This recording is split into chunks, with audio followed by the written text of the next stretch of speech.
আজকের 7টি বড় অর্থনৈতিক খবর যা আপনার টাকা কোথায় রাখবেন, শেয়ার না গোল্ড না বন্ড। আজকের এই 7টি খবর আপনার বিনিয়োগের ভবিষ্যৎ বদলে দিতে পারে। 30 সেকেন্ড সময় দিন, কারণ স্মার্ট ইনভেস্টররা খবরের পেছনে সুযোগ খুঁজে নেন।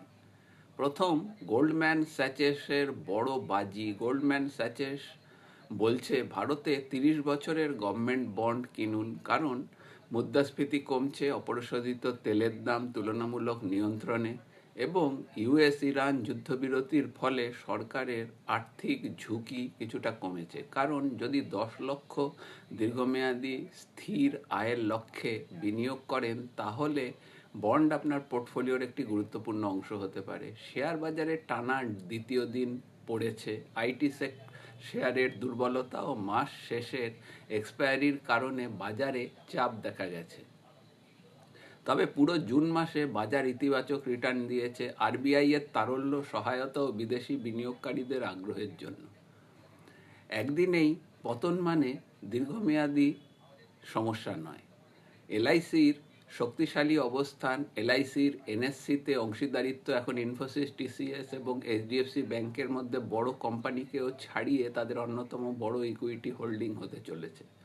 4, অ্যাক্সিস ব্যাংক ও বন্ধন ব্যাংকের সিএফও পদত্যাগ। দুটি বড় ব্যাংকের সিএফও পরপর পদত্যাগ করেছেন। এমন খবর বাজারে স্বল্পমেয়াদী অস্থিরতা আনতে পারে, তাই আতঙ্ক নয়, বিশ্লেষণ জরুরি।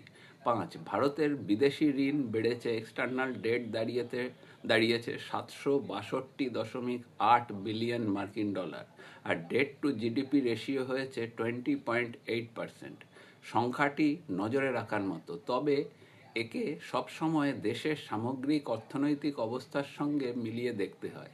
6, গোল্ডের জন্য কঠিন সময়। শক্তিশালী মার্কিন ডলার ও সুদের হার বৃদ্ধির আশঙ্কায় গোল্ড 2013 সালের পর সবচেয়ে খারাপ ত্রৈমাসিক দিকে এগোচ্ছে। তাই শুধু গোল্ড নয়, ডাইভার্সিফিকেশনই আসল শক্তি।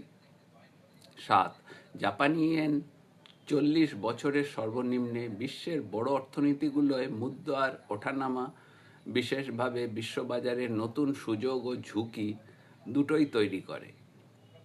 খবর শুনে বিনিয়োগ করবেন না, খবর বুঝে লক্ষ্য অনুযায়ী পরিকল্পনা করে বিনিয়োগ করুন। সফল বিনিয়োগকারীরা প্রতিক্রিয়া নয়, কৌশল তৈরি করেন।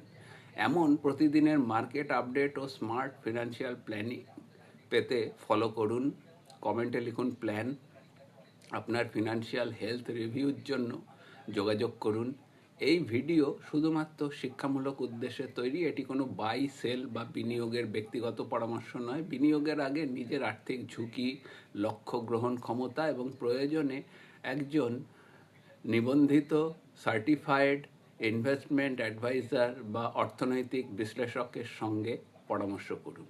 ধন্যবাদ, নমস্কার, সকলে ভালো থাকবেন।